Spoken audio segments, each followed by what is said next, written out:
Thank you very much. First of all, I'd like to thank Dr. Atik, Arul, Mohan, Sujata, entire TNOA team for inviting me here for this 1 hour session. I thought I'll talk on various topics and show you something. We'll have it interactive, so if anyone has doubts, always stand up. Otherwise, we'll get also the people sitting here on the panel to discuss so that it's a two-way communication rather than a one-way communication. So I thought the first thing I talk to you is on pinhole pupilloplasty. We'll start from the basics a bit, and then we'll take it to the next level. So basic principle here, if you notice in pinhole is, what are we trying to achieve? We are trying to make that pupil approximately 1.5 millimeters. So what is happening is, the peripheral rays of light are blocked, the central rays go in, you can see distance and near, so you get an extended depth of focus. Now let's look at this case. This case came to me from the United States. Okay, she was being treated in Philadelphia, pellucid marginal degeneration.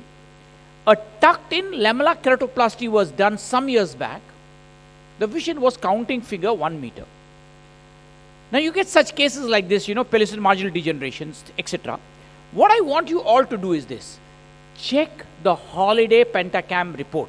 So when you do a pentacam, something which we all forget to see is, if you see on the top, you'll see an astigmatism portion there, which is there. But look at the RMS HOA. That's what we are missing. The normal HOA is 0.3. Now in this person, the HOA is 3.3. How is this patient going to see? So, when you have a problem like this, what we do is, we design this with the help of Jack Holliday.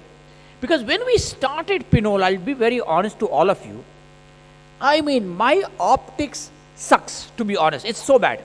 It's underground. So I knew if I have to take pinhole pupilloplasty to another level, I needed somebody who's a guru in optics. I contacted Jack Holliday and said, Jack, I am in trouble. I need you with me. And believe it or not, from that day till today, every paper, Jack Holliday is part of us when we are doing on peer review or anything. And then we decided to design this pinhole device. Very simple device made by Epsilon. You keep it in front of the patient's eye. Ask them, what do you like? You have a patient with keratoconus, ask them, you rotate it. Does he like 0.5? Does he like 1, 1.5, 2? Whatever the pupil he likes, on table make it. This is autoclavable also. You can take it, autoclave it and keep it in front of the cornea when you are operating, so you get an exact correct size. You have great surgeons here like Krishna Prasad Kudlu, I see Prashant Bawankle there, all top guys in this game who are already doing this, and I'll tell you how it'll make life very easy for them. So, next step is, how do you do this procedure? Very simple. We are using the single pass, 4th row pupilloplasty technique. For those who don't know, take a simple Proli needle, start from the cornea. Okay, you don't need to make a paracentesis. Through clear cornea, other side you need a paracentesis, 30 gauge needle, 26 gauge needle, railroad the tube. Once you have done that, bring the loop out. You see I brought the loop out. Now remember the number 4. 4 times pass it through that in the same direction. Remember, okay? You can't do one side reverse, then you're back to square one. Pull on either end, and ladies and gentlemen, that is game, set, and match. That's all. It can't take you much time. How much does it cost you? One suture. Okay? Now you do, I'm doing it again there. And Agarwal from the Arvind group are just fantastic. They've got fantastic sutures. You can just contact them. They'll give you these great sutures. Now look what's happened. Look at the Purkinje image. Okay? Now, when you are doing pinhole pupilloplasty, please understand, you got to know some things. One, my location is damn important. That means my Purkinje image has to be bang centered on the pupil. Okay? The second is the size. Size, I told you, use the pinhole device. It will tell you whether the patient wants a 1.5 or a 1 millimeter pupil. Make it exactly like that. Now, if you see here, the Purkinje image, the triangle which you're seeing there, dots, is falling on the iris. It's not on the pupil, okay? So now what we do is, we have made it like this. All you need to do is keep a vitrectomy probe. Remember one thing, you don't have to use these constellations. I obviously use them, but if you have a good Phaco machine, and all of them, whether it's Apaswamy to Bausch & Lomb to Alcon to all of them, have got good anterior vitrectomy setup. That's all you need. In my left hand, I've got a trocar infusion. In my right hand, I have a vitrectomy probe. So all I'm doing is chew it up a bit. You need a vitrectomy if you want to do this game. Please understand. Don't do this without a vitrectomy, and all your Phaco machine will have it. Now look at that pupil. I'm going to make it round. I'm going to make it centered. And I'm going to make it bang correct, because my pupil should be, in my calculation, 1.5. Now look at the Purkinje image. It's bang centered. And once I have done that, I know I'm on track. So once, all you need to do is use the vitrectomy probe, and you will see everything falls in place. How did this patient behave? Remember, this patient has come to me all the way from United States. She cannot fly back from America back to India. So I have to make this okay first shot. So this is how the patient looks. Now look at the patient pre-op. Now you see on the intra-op, and you can see post-op day 1, 6/9 N6, because they get extended depth of focus. So I hear about presbyopic LASIK or etc. and all. Look at that. You will get an extended depth of focus. You see distance and near without glasses. So once I have shown you this, let me show you why is this working. I showed you very basic, okay? Now let's go to the next step. Why is this working? And all of you, including top people here, please. Before you go to the next one. Or can we do it just after this one topic? I'll just show you. Yeah, sure. It's important for me to show all of you, because especially for the 3 people on the dais, I want them to see this, and then we'll come to the discussion on the topic. Watch this. All of you understand. The retina has rods and cones. Everybody knows. So you're seeing the retina having rods and cones. Now the funny part in life here is, so beautifully it's been arranged is, when you talk of the fovea, Mohan, you have only cones. Please understand. And you don't have rods, Arul. Okay? But remember, the cones you have are 200-fold times more than the rest of the retina. Now please understand, if I have a fovea, and you know the cone is a bulky, obese chap, the rod is a slender guy, like thin guy, okay? How can that obese structure fit into the fovea? So what the Almighty has done here is, He has made the cones, Mohan, like a rod. This is why I wanted to stop at this point. Very important for you to understand. He has made the cones slender like rods. So when the light comes, please understand, it's like a straight, it goes straight inside and reaches the brain. The cones have to be cramped up into that small space, and that is why this works.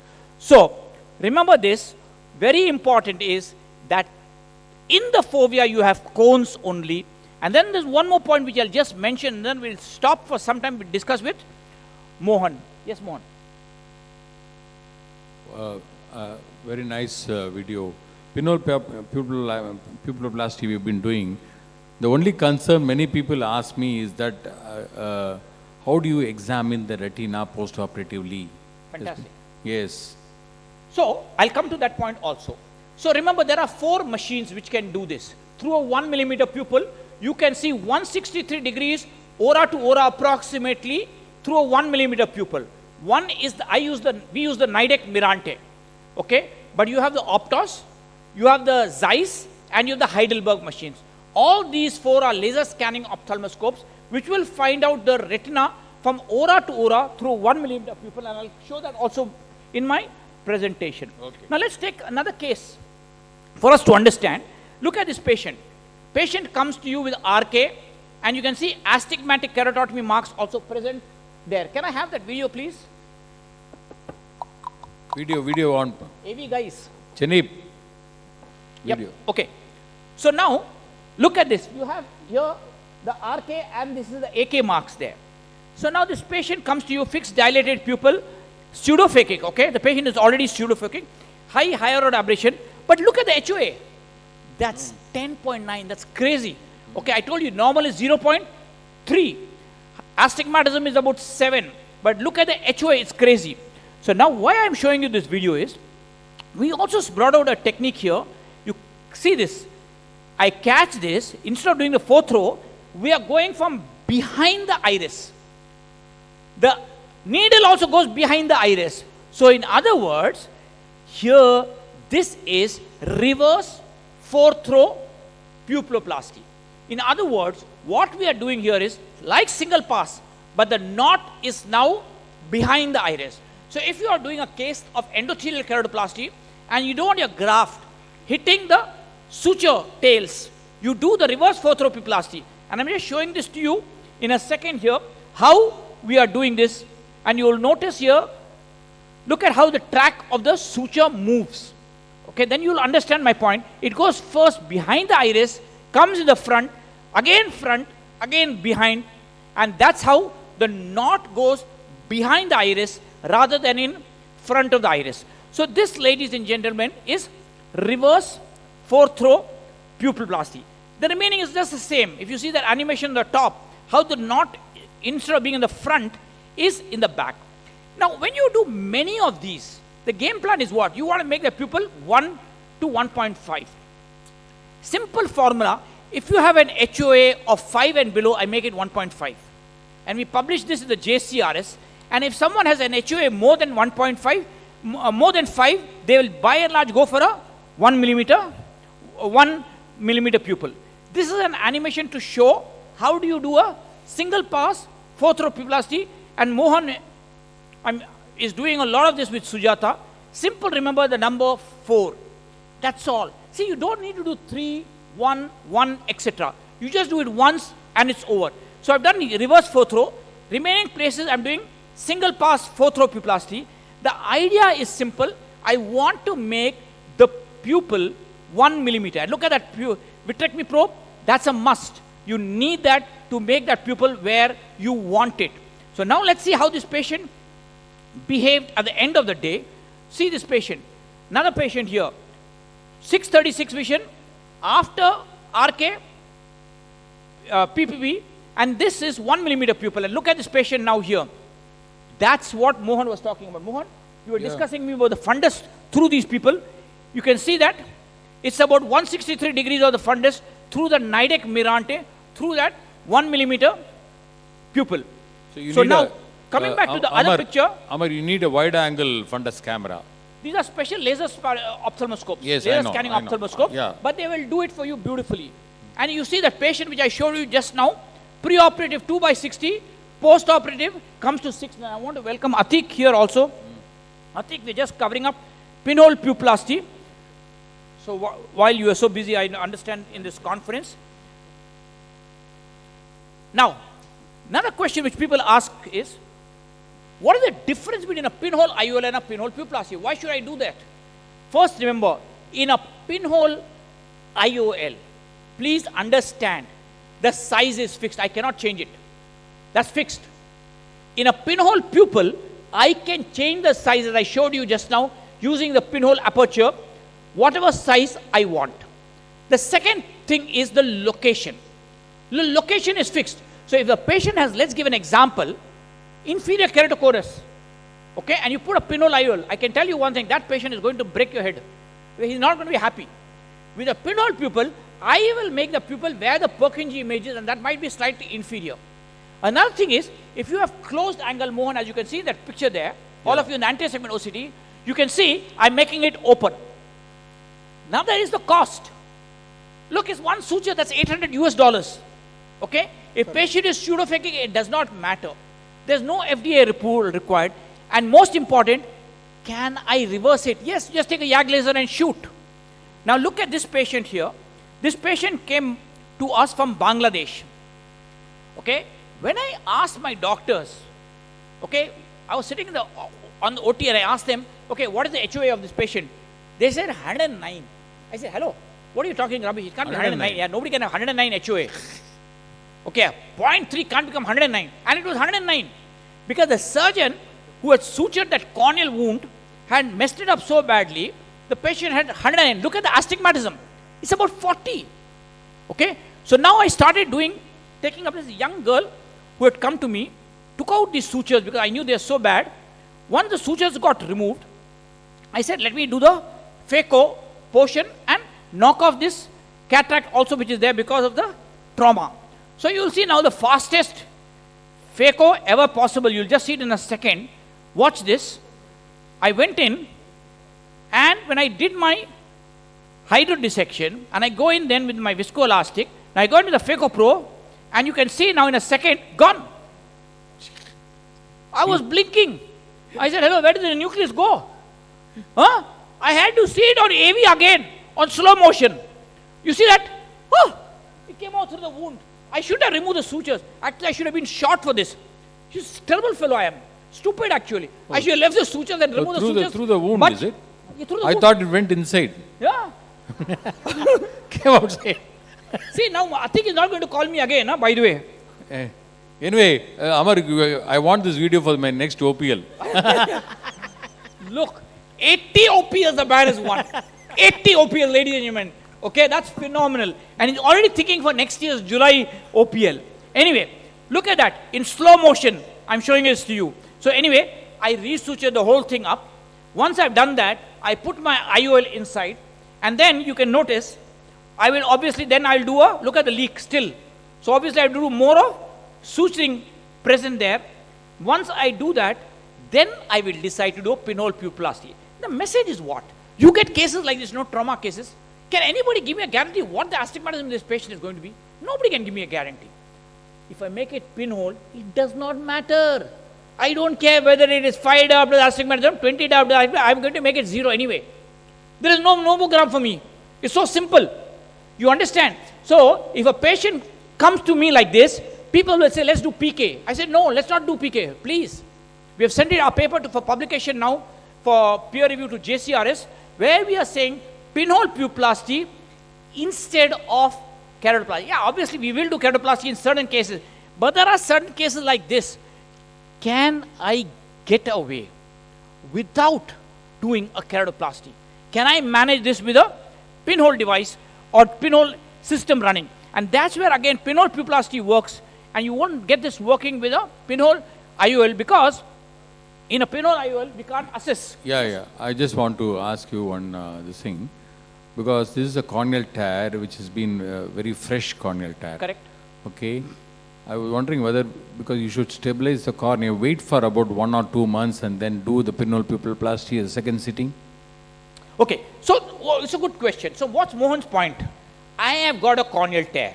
Let's fix the IOL, wait for 2 months, let the cornea heal, and then decide whether we do a pinhole pupilloplasty, how much to do. Correct? That's the basic point. Nobody is denying there will be astigmatism. Yes. That's not the question, correct? Correct. The question is, how much astigmatism? Now let's look at it like this, Mohan. How does it bother me? Tell me frankly, let's say this man gets 40 diopters, he is now pre-operative, before I started. Let's say he becomes 5, he becomes 10, he becomes 20, Mohan. It does not bother me, Arul. I'm making him 0 anyway. Because I have not removed his astigmatism. Please understand. I have not removed his HOA. It remains as it is. What have I done? I have neutralized it. I made it 0. I hope you get my point. I have not changed his astigmatism. You know, the first pinhole pupilloplasty case which came to me was a patient who had SICS and a bad scar, and my doctors came to me. I said, okay, what are you going to do? And that patient has some 24 diopters of astigmatism. They said, sir, we'll cut here, we'll cut here, we'll do laser here, we'll do... I said, give me a guarantee now on paper, you'll make it 0. You can't, because there's no nomogram in the world. There's no laser in the world which can correct 24 diopters of astigmatism. The pinhole will work. I hope you got my point. Yeah, got it. Yeah. In this case, since the corneal tear is right in the visual axis, that's what I was wondering. You'll make it eccentric? No, I'm going to show it to you. Yes. I didn't make it, but I was scared whether I'll hit the Purkinje image or not. So, the point is, look, if it's bang centered, I will miss 100%. But in this particular case, this is the case which I made. Now let's see how it behaves. Okay, let's see it for a second. And let's answer Mohan's question there. So the question basically is, will my Purkinje image hit correctly? It hit correctly, because when you see this patient, post-op day 1, post-op day 3, Mohan, look at this patient. Now this patient came to me from Bangladesh. Okay, she can't come back again and again. 6.6, I got a shock, to be honest to you, and N8. And funny part, look at the HOA, Mohan. Yeah. It was 109.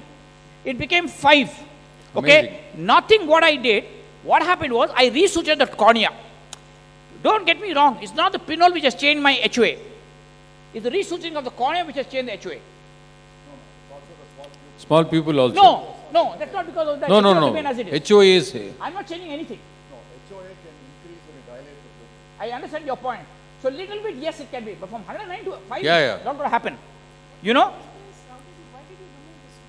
Come again? Why did you remove the sutures, she asked? Because I'm stupid. Huh? I should not have removed, I'm telling you. It was badly done. I should put the IOL first and then removed. I'm agreeing, no, my mistake, sorry, madam.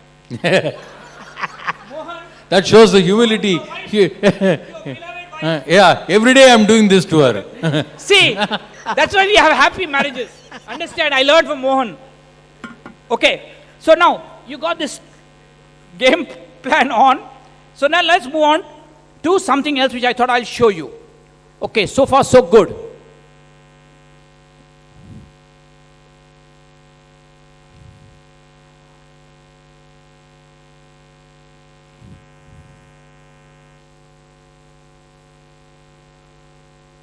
Okay, I call this as Potpourri. Let's see this case. This patient came to me from one of our hospitals. The doctor created a PCR, left nucleus behind, Descemet's detachment, and he called me and said, sir, please help me. I said, okay, send patient over. I thought, okay, big fellow, I will do, make it all right. So now what? DM detachment, as you can see, nucleus is present, okay? So I said, okay, let me make this patient all right. So now I take it inside to the OR. I can't see anything, obviously. So I take off the epithelium. I stain with trypon blue, and you can see the DM there. So we tried this air-assisted cataract extraction. I'm pumping air. That was Susan's idea to fix back the DM while I'm operating. It worked partly. I made a fresh incision. I went in with my Phaco probe to remove the nucleus. Okay, there's no PCR. Remember that. Okay, there's just a DM detachment. But now the DM is fluttering. When it started fluttering, my heart started fluttering. When my heart starts fluttering, I get crazy. So what I did, I pulled out. And you see that in a second, tuck. And with it came tuck, the DM. That poor doctor only created a Descemet's detachment. I removed the whole detachment itself. So the whole DM is out. There's no detachment left. See, solved. Simple solution. Now what to do? Okay, I put the IOL inside, 3-piece IOL, because I'm not sure how the case will behave. Then I thought I'll do a 4th row. Pupilloplasty, make the pupil better. I made it. I'm quite happy now. I thought I'll go home for dinner now at this time. My staff doesn't want to assist me nowadays because they don't worry. They're worrying about how many days this man will take to operate one case. Because suddenly I saw some cortex there. So I thought, let me remove that cortex a little bit. In bargaining or removing that cortex, my IA caught the capsule. When the IA caught the capsule, I knew that I'm in trouble because the lens started decentering. When lens decentered, I said, okay, now no other choice. So Mohan knows this very well. We have how to do the glued IOL. So you see, we have made 2 flaps, 180 degrees apart, made my sclerotomy. Once I have done my sclerotomy there, you see, I'm now doing my vitrectomy, clearing it all up. Once done, you'll see there in a second, my lens is lying there. So now I decide to do the handshake technique. Basic principle is what? Take 2 forceps. Okay, they are from Epsilon. You can use anything you want. Upper Swami, I think, has, many companies have. Catch the tip of the haptic. Remember that. Externalize. Now do the same from the other side. So here you see now, I'm doing this from the other side. Now I've caught both haptics. Tip of the haptic caught, pulled out. So far so good. Now I'm tucking the haptics inside. So here you see now, create the 26 gauge needle tuck. See, the advantage in the glued IOL is this is, the lens is stable. You see, Mohan, in the Yamane, there's a flange on either side. With a flange on either side, the lens will tilt. That's an easy technique. No, we also do not know how much of flange is going to, how much of haptic is going and sitting inside. Correct. So in Yamane. So it's a It can little come blind outside, technique, you can yeah. Produce. See, that's another point. So that's why, to be honest, you no prejudice, but the reality which I see is, why do we do glued and not Yamane is because of this. Because there's no flange. So the lens is rock steady like that. You know, whereas in the flange technique, there will be a tilt. Whether you do Canabrava's technique or you do the Yamane, there will be a bit of a tilt. Now look, I'm doing the fourth row pupilloplasty, but look at this mistake here. I have passed it through the cornea. It is not gone through the paracentesis. So now what has happened is, the whole suture has been come to one side. Now I know I made a big mess here, so I have to cut it. Now when I cut it, watch what happened. I've created an iodialysis. Arey Baba, the first patient, the doctor had only sent me for nucleus removal without PCR, slide DM. I removed the DM, I created the PCR, now I've created also an iodialysis. So when you have an iodialysis like this, the solution is what? Very simple. We call it the trocar assisted iodialysis repair. Take a trocar, any of these retina trocars from the Alcon guys, 25 gauge, fix it like a trocar AC maintainer opposite the iodialysis. Now, take a double arm Proline needle, okay? Pass it through the iris, and you can get this again from Aurolab, from the Arvind group. From the other side, take a 30 gauge needle, railroad. Now from the other side, do the same. Now all you do is pull. When you pull and tie it up, Mohan, Sujata, you see the iodialysis repaired. But remember one thing, I'm doing this. You see how bad I butchered the whole cornea and the iris? Now I'm repairing this iodialysis, and that's the point which I want to tell you now. When you do that, please understand, you have pulled the iris to one side. When you pull the iris to one side, I'll show this to you on an animation, the pupil is decentered. So now what you need to do is combine this with the pupilloplasty, fourth row. So this is called the two-fold technique. So now you see, now I'm combining it with the single pass fourth row pupilloplasty, and this is called the two-fold technique. So here you see I'm combining. The advantage in this is, now my pupil will be centered. Now you watch my pinhole pupil being created, and you can see my Purkinje image. Now I'll close up the remaining defects, use my vitrectomy probe to make my pupil bang on track. And look at the Purkinje image, bang on track. Now I want you to see the inverted image there. See on the top there, below there, there's a inverted one. Look at that inverted. Yeah. Please understand, that is P4. That's not P1. Please concentrate on the erect one. Okay, this is important for all to know. This will be a blurred one. It will be slightly bigger, but that's P4. So don't look at that. Look at the P1 when you are focusing on the pinhole. Now everything is done. I take out the little endothelium which is left. I don't think anything is left. And I move to PDEC. So the reason why we are doing PDEC in this point I want to mention here is this. Please understand. You have endothelium, desmase, and the substantia propria in DSEC, which is about 100 microns or whatever you use. So if you have a 500 micron cornea, if I'm putting another 100, the cornea has to pump more. In DMEC, you're taking 15 micron only. Very good. The problem is the donor cannot be removed till the donor is about 40 or 50. In PDEC, you're taking endothelium, desmase, and the Duas layer. So what happens is you get 25 micron. There's no stroma there, but the advantage is you can work on any donor age. The youngest I've used is a 9-month donor. I've created a type 1 bubble. This is nothing like but simple dark, by the way.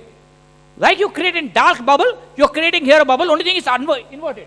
Mohan, same story. Yeah. Okay, normally in dark you're looking at the epithelium.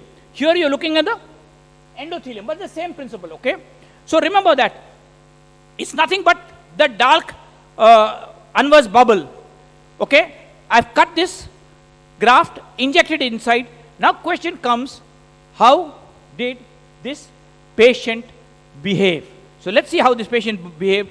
Look at the pre-op, remove the anterior segment OCT, and post-op, 1 week, patient improved to 6/9 vision. Since I've said this, I want to show you. Come again? Come again, a I missed you. nightmare. It's a Sujata? Phaco hell. One second, Sujata. It's, Yeah.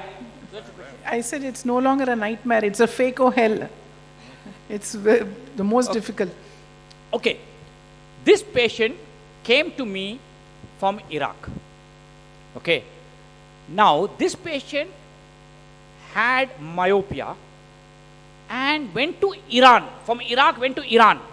Had anterior chamber phakic IOL done. And then went in for corneal decompensation, cataract, peripheral anterior synechial glaucoma. The top ophthalmologist in Iraq referred this patient to me. So I told the patient, no problem, we will make it all right. Okay? And obviously when I say like that, you know how things will work. But let's see. I take off the epithelium. Look at the peripheral anterior synechiae there. Okay? That's an anterior chamber phakic IOL. On anterior segment OCT, you can see that. Synechiae. So I said, okay, no problem. I go inside, separate this phakic IOL from the periphery, bisect it, and take it out one by one. So both pieces have come out. I'm very happy. Now you see there's a membrane on the capsule. Here I made a mistake. I thought, let me take it off. And I didn't realize I am taking off more than the membrane. I'm pulling off also the capsule with it.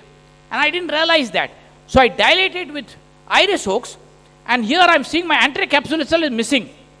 Okay? Obviously in the bargain, I remove my cataract. And then I notice my lens is going into the vitreous. Now I know I'm in trouble. So now what I do is immediately I shifted to my two flaps. I've got my trocar AC maintainer. So remember all of you, always when you're doing glue dial, fix the trocar AC maintainer as you can see on the top there. Okay? Now I'm going to do my handshake technique. I've shown this to you just now. Once I've done that, you'll see that once again, one by one, catching the tip of the haptic. Once the tip of the haptic is caught, I pull it out. Now watch. I go in, do the handshake technique here, transfer it from one hand to the other, go in from the other side, catch the tip of the haptic and pull out. Okay, so far so good. Lovely. Now I tuck my haptics, created a 26 gauge needle, and at this stage, believe me, I'm very happy. Okay, now I say, let me make it a 4-throw pupilloplasty. Now I do that. So you can see now my pupil becoming smaller. Now I'm even more happy. So I said, okay, now let me break this synechiae, because there are peripheral anterior synechiae. If I don't break that, please understand, if you have that, and you're obviously going to do a PDEC in this case, okay, I need the air to go fully to the angle area also. If you don't break it, I tell you what, your patient will not have a proper detachment, proper getting fixed. Obviously, I've created an iridiolysis. Okay, doesn't matter. I showed you trocar assisted iridiolysis. Opposite the iridiolysis, I'm fixing a trocar, passing a double-armed Proline needle, and it's under the flap there, which will get buried. So the first suture goes in, the second arm goes in like this. You can see. Now you notice I will pull, and you notice when I pull, my pupil will get decentered. I know it will get decentered. Nothing wrong in it. So you see now you're pulling it on both ends. Look at the pupil getting decentered, Sujata. Okay? Now you will add to this a single pass, 4-throw pupiloplasty, and now I am bang on track. Okay? So far so good, everybody. Any doubts? Now I will end it with a... Amar, what about the remaining holes in the iris? Boss. Sir. Already my staff is shouting. If I say I'll close every one of those, I'm telling you one thing, they'll all resign and join Rajan Eye Care. Please, I want them to. So now what I do is, I take off the remaining endothelium, epithelium, endothelium desmase, create my PDEC bubble, and I inject. And I'm telling you one thing, patient has come from Iraq, gone to Iran, come back to me. Oh, I'm so happy. My problem in my house is my beloved wife.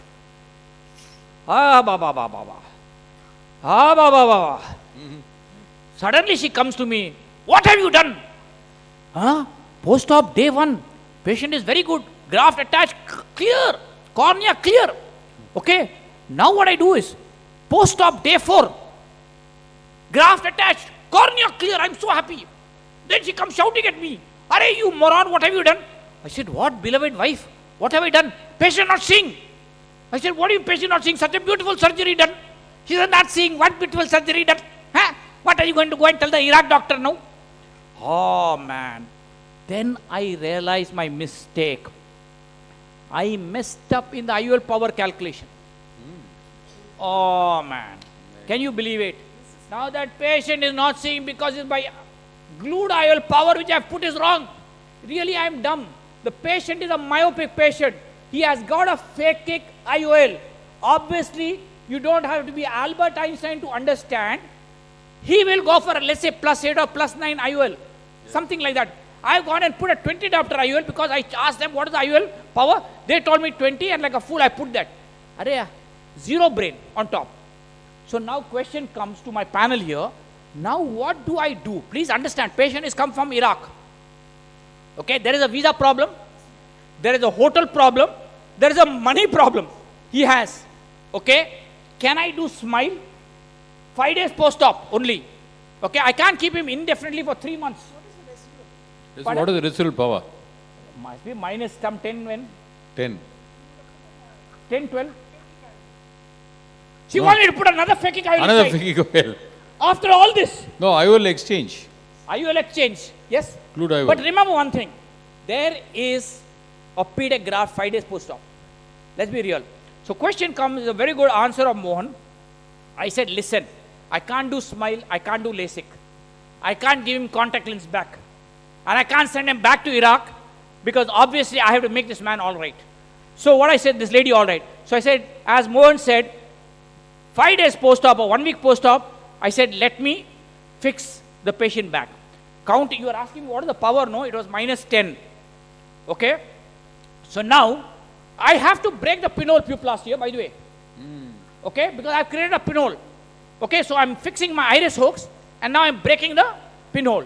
Now I have to take out the haptic from the glued IOL. Boy, Atik, are you going to call me next year? No chance. No chance. Okay, now I have to remove this IOL without damaging the PDEC graft. Remember, there's a PDEC graft inside. Okay, so now I'm very careful, and believe me, my heart is going dog, dog, dog, dog. Okay, I do my handshake technique. I made a scleral tunnel incision in this case because I know this is a large incision. I explant the glued IOL. I have to redo the glued IOL with a proper, correct technique, correct power IOL. Again, you can see handshake technique done. Now I have to retuck the haptics. Okay? So far, so good. Now the worst part is, after vitrectomy, I have to redo the pinhole pupilloplasty also. And remember, all this is happening with a PDEC graft 5 days or 1 week post-op. So now, once I have done that, I start my 4th row pupilloplasty again. Now watch, I've done one side. Now I'm going to do it on the other side. And here you see that. When I started, I saw my graft there. Can you see the graft there? Yeah. My PDEC graft, I got a heart attack. Okay, I said, listen, I'm not pushing my luck more. The graft has not detached. It's pretty good. I'm not doing more than this. That iris there, I'm going to knock off with a vitrectomy probe. And here you can see the P4. Look at the inverted, larger one on your left. That's P4. Don't concentrate on that. Concentrate on the P1. But my graft is intact. Okay? Once everything is intact, I just go inside, and believe me, I could not sleep whole night. Fixed it with glue, and this is the patient improved. Fantastic. To 6/12, ladies and gentlemen. Amar, what about the so many sutures you put? It doesn't cause any astigmatism throughout. Pinhole anyway. My pinhole is there. You know, there's a good question she asked me. You know, you might think sometimes PDEC will not produce astigmatism. But I tell you what, we had a patient, I know Susan had a PDEC patient, and she came to me with 8 diopters of astigmatism. And she said, patient is that time. And that was the early stages of my pinhole pupilloplasty. I said, let's do pinhole plasty. She was about to shoot me. She said, are you mad? PDEC graft is inside. Okay, I said, no, Susan, let's do it. We did it. Patient is absolutely all right. But this case proved one thing to me finally is that, look, 1 week post-op, Mohan, the graft is fully intact. I thought, let me have one last case, and then we'll have the few minutes for discussion, okay? Because I wanted to show you one last case, and I'll just show you in a second.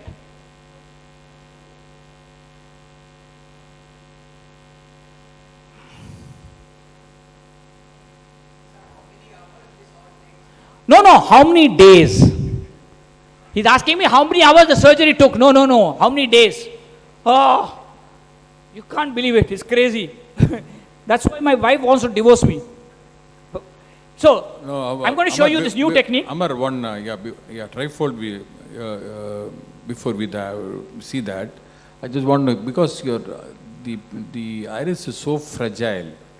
When you try to take a bite, what happens is it tears more. How do you avoid that? Very good question. So, what I do is I take a deeper bite. Don't take a superficial bite. It's a great question of Mohan. So, when you are doing a fourth row pupilloplasty, take a good bite. Second thing is, when you are doing something, remember, catch and then pass. Sometimes the needle is blunt, and if you just pass either from this side or this side, you will create an iodialysis. Let me repeat to all of you here. Please understand, when you get in the habit of holding with the gluteal forceps the iris, then passing the needle. Then you have control, Prashant. Sometimes you pass the needle, and if you have done 2-3 times, the needle is blunt. You go like this. When you do like this, you will create an iodialysis. Then you do trocar assisted iodialysis, which is another headache on your head, which you don't want to get into. So, the answer to Mohan's question is 1, use the forceps to hold and then pass the needle.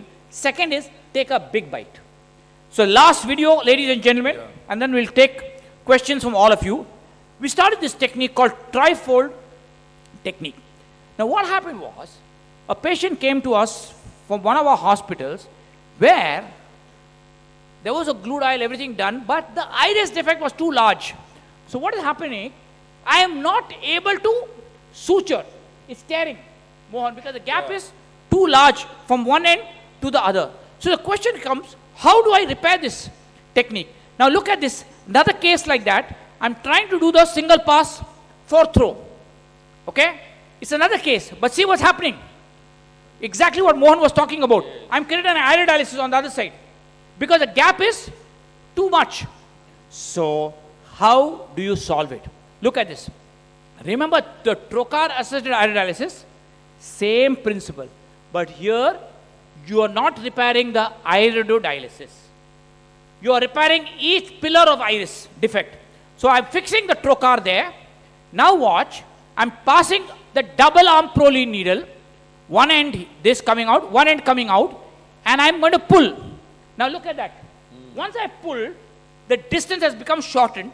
I take out this trocar, fix it on the other end. Now look, I pass it from one end, same trocar assisted. Here you are not fixing the iodialysis, ladies and gentlemen. Instead you are fixing the iris pillar. Once I have done that, my distance has become short. I can easily close it up with a fourth row pupilloplasty. So this is called the trifold technique. Yes, Mohan? Yeah, wonderful. It's fantastic. Okay, so we have sent this for peer review also. So there you can see, very simple. Now let's see this on a patient, and then we'll call it a day. Now this is the patient, gluteal has been done, but the iris defect is too large. So watch what I'm going to do. I'm going to first fix a trocar, and these are from Alcon. You can use them, 25 gauge, excellent trocars they get. I'm fixing the first trocar.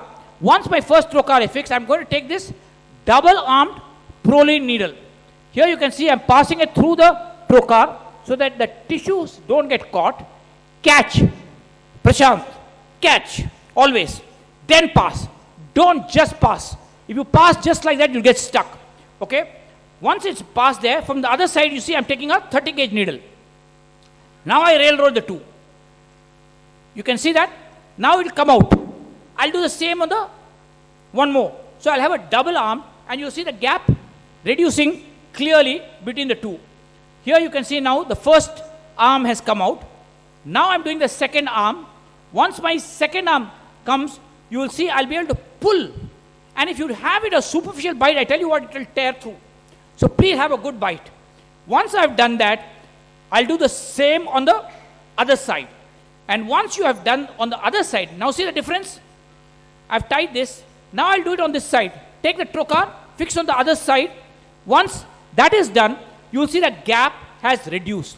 So it's a very simple technique where you are doing 3 steps. First trocar, then a second trocar, and then the fourth row pupilloplasty, and that's why it's called the trifold technique. Now look at the gap between the two. It was so large before, and And now it has become so much easier, and you can very well do it. You don't need an artificial iris for such cases. If you go and ask anyone, they'll say it's too large a defect, you'll have to fix it with an artificial iris. And I tell you what, the same patient I see recently, 6'9", 6'6", he's so happy because all his problems have been solved. So here you see the end stage. I'm just going to show you here the 4th row pupilloplasty being done and patient becoming all right. So this is called the Trifold technique. We have 5 minutes left, ladies and gentlemen. Rather than continuing this video, I'll call it a day. And I'd like to first of all thank Mohan, Arul, Atik, Sujata, everyone here for inviting me here for this session. Sanu? Okay? And then we can have it open for discussions, any points, any doubts anyone has. Amar, these were great videos, lot of take-home messages. I understood a lot about your Phaco, the pupilloplasty. Doing the technique is one, then finally fine-tuning it with the vitrector. I think that makes all the difference. Come again, sorry? Fine-tuning the centration with the vitrector makes all the difference. The fine-tuning with the vitrector makes a big difference, and that's what Arul is telling everyone, 100% correct. You need a vitrector machine. Otherwise, you will not make it all right. And sometimes, you will make it, see, it will be linear. It will be like a slit. I would like to see, not that it makes a difference, but I like to make it round, but more important, the size is important. Yes, Prashant. Prashant. Sir, in this trifold technique which you showed in the last case, in a similar situation, what I had done was I had approximated, not fully, we did a 4th row knot pupilloplasty instead of anchoring those pillars over here, sector iridectomy, and left it loose, and then slowly approximated that towards the pupil and then refashioned it. Very good. Very good. But this makes it solid. See, understand, in this na kya hota hai, if you keep it partly loose, a 4th row, it will open up after some time. In this, there's no chance of it opening up. Sometime, have you found any of the sutures given No. way and all that? The sutures, I'll tell you very frankly, every day I don't know how many we do. To be honest to you, okay? Never opens. When will it open? I'll tell you when it will open. Suppose you have done 1 knot, 2 knots, 3 knots, and you have forgotten whether you did 3 or 4, and actually you have done 3, and you tie, and it might open. Second mistake you'll do is, you'll do 1, 2, and then the 3rd and 4th will go in the reverse direction. Then you make a mistake. So suppose Mohan is operating, and suddenly gets disturbed by a very beautiful girl, I'm telling him to make 5 knots, instead of 3 or 4. What, Sujata?